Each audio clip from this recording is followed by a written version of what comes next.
hoy hemos convocado a Nadia para hablar de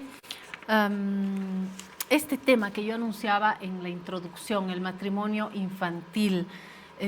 Son cifras, me imagino, muy dolorosas para el país, a las que no prestamos siempre la atención requerida. Nos ocupamos cuando hay un escándalo, una niña embarazada de 12 años y resulta que luego la hacen casar o está casada. Digo, la hacen porque no se puede tomar una decisión pensada, adulta, a esa edad, ni a los 12, ni a los 13, ni a los 14. Son niñas. Nadia, debes tener información que te ha quedado desde la Defensoría, de repente desde antes, sí, en el Viceministerio de Justicia también. ¿Con qué te quedas, Nadia? Mira, son tres problemáticas que están entreveradas. Unas ocultan cifras, otras no cuentan con cifras y otras están pasando por una disminución en cuanto al dato numérico que requiere un análisis que creo que todavía no se lo está tomando con seriedad. Hay tres figuras: el matrimonio infantil, las uniones tempranas y el embarazo infantil o el embarazo en adolescentes. Por las tres figuras, Bolivia siempre ha sido observada por órganos de tratado, por comités, por comisiones, por otros estados a través del examen periódico universal, entre otros. Sin embargo, las cifras nos están diciendo que en algunos puntos pareciera que hemos mejorado, pero la realidad y la crisis que actualmente tenemos, económica, política, social, el desplazamiento de la agenda de derechos humanos por parte del gobierno actual y de lo que venga, no sabemos cuál vaya a ser su enfoque en política social, pues nos pone en una situación de vulnerabilidad mayor. En caso del matrimonio infantil, antes del 2014 se permitía matrimonios con autorizaciones de los padres o de un tutor desde los 14 años. Ahí registrábamos cifras de 1.600, 1.800, 2.000 matrimonios por año a nivel nacional. Es una cifra alta tomando en cuenta nuestra población, ¿no? Es una cifra alta. Después del 2014 se realiza una reforma al Código de Familias que debió haberse estandarizado a lo que señala la Convención de Derechos del Niño, donde se señala que a partir de los 18 años uno sí puede casarse. Sin embargo, nuestro código permite a partir de los 16 inclusive con autorizaciones. Es decir, de acuerdo a la convención, todavía niñas y niños de 16, 17 años podrían casarse en nuestro país y actualmente lo hacen. La gestión 2023, estas cifras descendieron a 89, si no recuerdo mal, durante la gestión 2023, de los 1.600, 1.800 que teníamos por el 2014, 2017, pero no solamente, y eso es importante para denotar, no solamente en la población de adolescentes, sino también en general. En Bolivia hay un descenso de matrimonios, la gente ya no se casa. Los jóvenes ya no quieren casarse, ¿verdad? Los jóvenes ya no quieren casarse, entonces, y los adultos tampoco, y los adultos mayores menos. Entonces, como que con los años esa práctica del matrimonio ha ido descendiendo. Eso creo que es importante para denotar, pero eso también ha repercutido en este tipo de matrimonios que registran menores cifras. Ahora, otro tema son las uniones tempranas, es decir, las personas que no se casan por un registro civil, se juntan, se ven obligadas a vivir, y claro, esa cifra no la tenemos, es una cifra en negro, no ha existido antes, no existe ahora. Lo más que se cuenta son con las encuestas del Instituto Nacional de Estadística de proyecciones, pero las proyecciones solamente son eso, no son un elemento más a momento de hacer análisis para hacer política pública o reforma normativa. Y si bien son dos categorías distintas, estamos hablando de un fenómeno que en verdad responde a un mismo núcleo. Casados o no casados, estamos hablando de una convivencia, de el estar a cargo de un hogar, también de una economía, de niñas, adolescentes que se ven en esta situación. Otra vez, no es que deciden, ¿no? Están en una situación o de matrimonio o de convivencia. Y ahí incluirle el tema de embarazo en adolescentes. Claro. Entonces, estas tres figuras ahí se ven ligadas. Las causas de embarazo en adolescentes, uniones tempranas o matrimonios infantiles están vinculados a extrema pobreza, a violencia sexual, a la necesidad de salir de círculos o de situaciones críticas, utilizando generalmente a las menores para que puedan contraer matrimonio y puedan sacar a todas las familias de ese lugar. etcétera, etcétera. Entonces, o a prácticas naturalizadas, en el caso de violencia sexual, el estupro, por ejemplo, es una práctica vulneratoria que está encubriendo matrimonios infantiles, uniones tempranas y embarazos en adolescentes. Entonces, es ahí ¿Cuál realmente. es la definición de estupro? Una palabra que ha estado bailando en la política boliviana, pero ya hablando de este fenómeno, hay que definirlo otra vez. Claro, dentro del Código Penal es el acceso que tienen un mayor con una o un menor, pueden ser mujeres o varones, a través de engaños. Es decir, esa parte, y es claro, por eso también es muy criticado nuestro Código Penal, ese tema, ¿qué se entiende por engaños?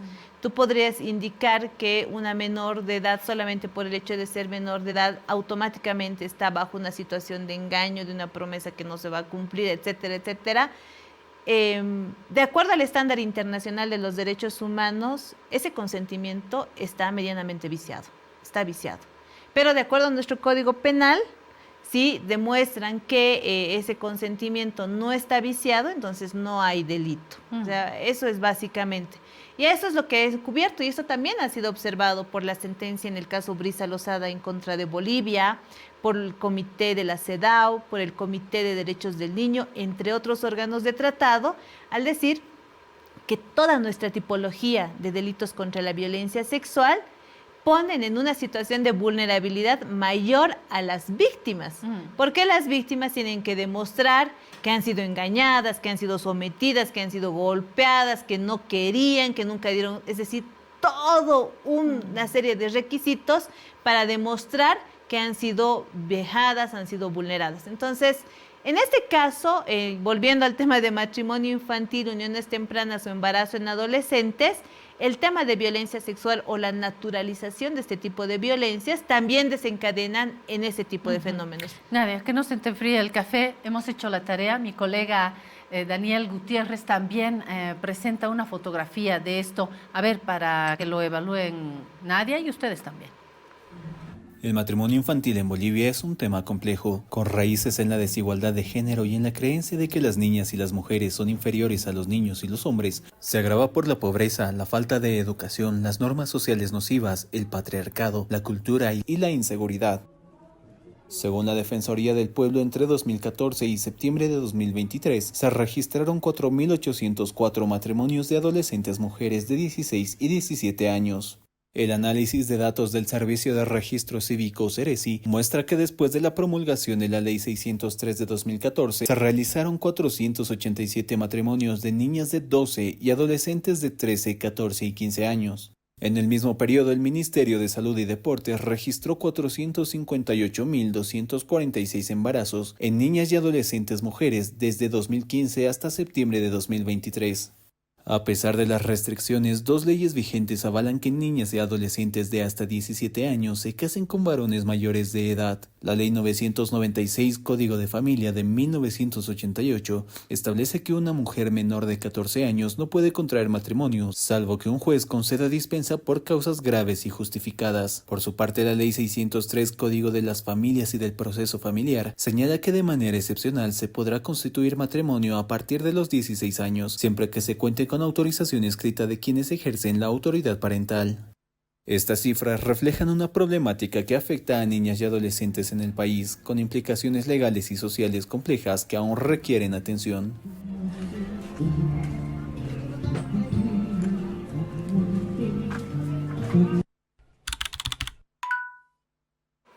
Ahí están algunas cifras. ¿Nadia te sorprendió en algo con relación con lo que estábamos compartiendo?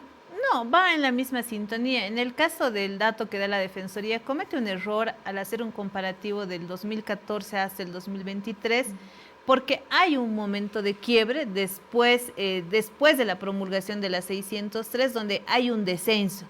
Ahora, hay que analizar el antes y el después, pero las últimas cifras son las que nos tienen que dejar un poco más de vista de lo que podemos hacer a través de política pública y reforma normativa. Por un lado.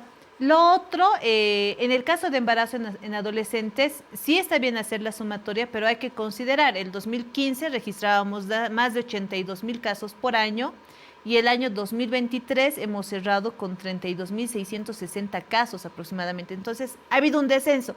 Ahora, Yo creo que es importante hablar de estos descensos porque no hay que centrarse solamente en el dato numérico. Con esas cifras, para la cantidad de población que tiene Bolivia, sigue siendo una preocupación a nivel regional. Porcentualmente, ¿no? Porcentualmente, pero aquí tienes que incorporar otros factores de análisis. Por ejemplo, cuando te decía matrimonio, unión temprana o embarazo en adolescentes, ¿está vinculado a violencia sexual? Sí. Los últimos años, nuestras tasas de violencia sexual entre el 2022 y el 2023 eran de 10.000 a 11.000 que ha subido. Solo violencia sexual. Ese es un elemento importante porque nos está demandando trabajar en esa área. Segundo, el tema de pobreza o extrema pobreza, que es uno de los factores determinantes para este tipo de hechos, donde obviamente las mujeres son las que se llevan la peor parte, las que son objetivizadas y utilizadas como prenda para salir de esa situación. En este caso, ha habido importantes bonificaciones que han ayudado, el Juancito Pinto, el Juan Azurduy, la renta dignidad, los bonos de discapacidad, la reducción de extrema pobreza, es importante y que también puede estar ligada a esa disminución en cifras. Aquí es un peligro latente. Si esa disminución de cifras se ha dado cuando estábamos reduciendo extrema pobreza, hoy que estamos en crisis económica, donde estamos en un peligro latente de regresividad en temas de derechos humanos o de políticas sociales, es muy probable que las cifras vuelvan a levantarse nuevamente tomando el cuerpo de las mujeres como canje para salir de este tipo de situaciones. Tercero, hay que hablar también no solamente de las causas, sino de las consecuencias que luego llegan a ser causas porque son cíclicas. Las mujeres que han tenido un embarazo en su adolescencia, en un 15 a 17% es muy probable que tengan un segundo embarazo en esa misma adolescencia. ¿Esto qué significa? Primero, que generalmente dejan las escuelas porque tienen que criar a sus hijos y quedarse a cuidado de la casa. Segundo, su salud física, biológica se ve gravemente afectada, se reduce la cantidad de años de vida, se aumenta la posibilidad de tener enfermedades crónicas o desgastantes de su propio cuerpo que le disminuye la calidad de vida. Porque son cuerpos que han dado a luz cuando no estaban del todo Preparados, pese a que los médicos y la iglesia dicen todo lo contrario. Tercero, están destinadas a la precarización. Y nuevamente ves que la precarización de trabajo tiene rostros femeninos porque son las que están al cuidado de sus hijos, yendo a hacer segundo o tercer turno de trabajo, porque generalmente si los hombres acompañan no les dan todo o en la mayoría de los casos las abandonan y las dejan al cuidado de una, dos o tres guaguas. Entonces, ese tipo de factores también deben ser analizados. Nosotros vimos un proyecto de ley entre el 2022 y el 2023 que tramitó la Asamblea Legislativa, creo que fue el Senado, donde fueron los primeros avances para incorporar el tema de edad, ¿no? Ponerlo al estándar de 18 años como requisito. Sin embargo, ese proyecto de ley igual generaba permisibilidades, ¿no? Si no fue violencia, ¿qué es si no fue violencia? Que se permita nomás. Y tampoco tomaba, hay una figura que está en el Código de Familias, que es la emancipación por matrimonio. Incluso en Bolivia, en ese momento, menores de 16 años pueden conseguir a través de un trámite judicial por emancipación, por matrimonio, una autorización para casarse incluso por menos de esa edad. Esa figura tampoco ha sido analizada. Es todavía un debate pendiente, pero considero que se puede reformar el Código de Familia, se puede estandarizarlo, permitir que solamente a partir de los 18 años una persona pueda contraer nupcias, pero las otras temáticas sociales que están vinculadas a política social para eliminar extrema pobreza, política pública para poder desnaturalizar la violencia sexual, si no se las atiende, estas cifras van a seguir subiendo, sea por matrimonio, que está descartándose por el paso del tiempo, sino por uniones tempranas. Hay que hablar otra vez en algún otro momento también del eje histórico, porque uno recuerda en su propia familia, en el entorno, pero si mi abuela a los 15 años ya tenía hijos, o si mi tía en algún otro momento, o mi tía abuela, generacionalmente retrocedemos y encontramos esto. Vámonos a Europa antes de la Revolución Francesa y esa pobre María Antonieta, muy jovencita, habrá dejado sus muñecas para ser trasladada a Francia, viniendo ella de otro contexto para dar un heredero al reino francés, y era niña. Es decir, hay muchas cosas que hay que ni decir de la población de origen africano, que era sinónimo de esclavo, ¿no? O Sí. esclava. Hoy ya no, pero tenemos que salir de esos Pero hay moldes y resabios. de esas historias, ¿no? Y quedan todavía ahí, es verdad. Cuando en el video mostraban como una de las razones el tema del patriarcado, más que razón yo creo que es el contexto que sostiene eso. Tú o sea, recordarás en ese momento hablar de una interrupción voluntaria del embarazo, una interrupción legal del embarazo inclusive, los principales opositores son la iglesia. Por eso te decía, para mí, a mí no me parece natural que una niña de 9, de 11, de 14 años esté en una situación de embarazo porque se enamoró y porque quiso tener guaguas. No, para mí eso es un tema de violencia encubierta.